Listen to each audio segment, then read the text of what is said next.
পরিষ্কার বলতে চাই, বিএনপির বিরুদ্ধে আপনারা যে অপবাদ দিয়েছেন, আজকে দেশের মানুষ সেই অপবাদকে প্রত্যাখ্যান করেছে।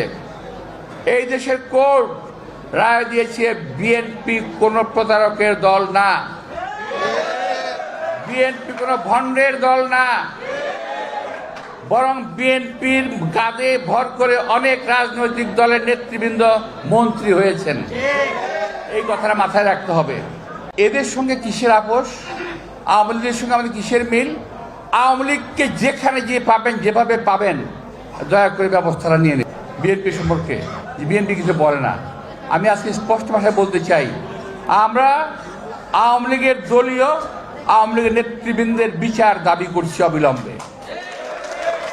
দলীয় বিচারও আছে, একটা দলীয় বিচার, যে দলীয় বিচারের মাধ্যমে দোষী সাব্যস্ত হলে আওয়ামী লীগকে ব্যান করা সম্ভব।